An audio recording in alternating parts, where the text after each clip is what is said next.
Hey ladies, hope you're having a great Sunday. I'm super passionate about what I'm going to talk about today just because I remember when I was single, I did a lot of these things and God really spoke to me about it. And He had to work on me before I did meet my fiance on this.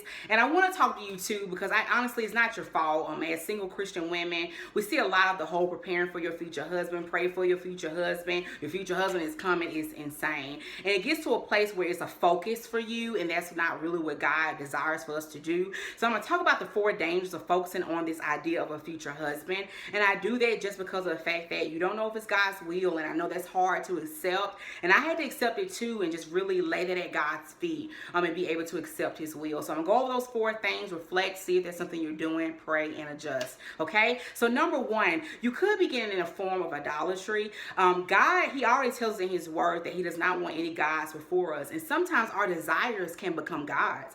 If you find yourself praying about a future husband or a man, or God bring you a man 90% of the time, if you're praying about that all the time, or your focus is that, you go to church hoping that you meet your future husband, you go do a community service project because you're like, oh, maybe I'll meet my man while I'm doing that. Whatever it may be, if you find yourself always adjusting everything around the idea of getting a man one day, that's an issue. Okay, you cannot put these things, this desire before God. I learned really quick in my life that when I put anything before God, any desire before Him, He's not gonna give it to you because He doesn't want you to put anything before Him. So think about that. Are you putting a desire over God? Is it your focus? Because you need to adjust that. Okay. Number 2, you're gonna miss God's calling over your life that He has for you to do right now.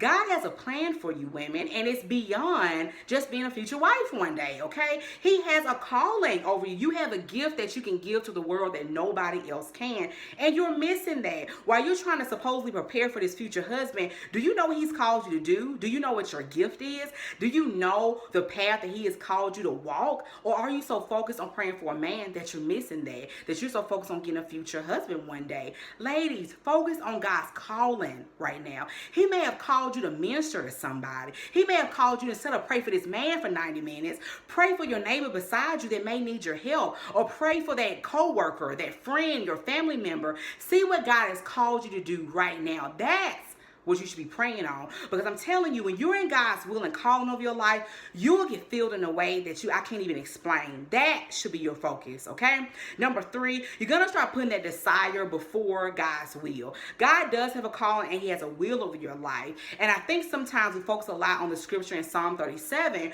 where it talks about delighting yourself in the Lord, He'll give you the desires of your heart. Now, everybody always skips the part before that, where it talks about trust in God, dwell in the land, and cultivate faithfulness, okay? He talks about cultivating that faithfulness, trusting in the Lord, and delighting yourself in Him. If you trust God, if you cultivate faithfulness with me, getting yourself prepared, focusing on God, praying with Him, cultivating this Christian person that God has called us to be, and delighting yourself in Him, your desires will start to match God, and naturally will, and you'll get filled by Him and be complete in that. So you don't even have to focus on that desire anymore, because you know that whatever God has for you is going to be amazing, whether that's you are a wife one day or you're not. And you'll trust God so much that you leave it with Him and you're okay with it. Don't put that desire over what God has for you, because I'm telling you, what God has for you is way better. It could include your desire, it could not, but trust Him that it's what's best for you, okay? And number 4, you're going to find yourself in some unnecessary relationships. Ladies,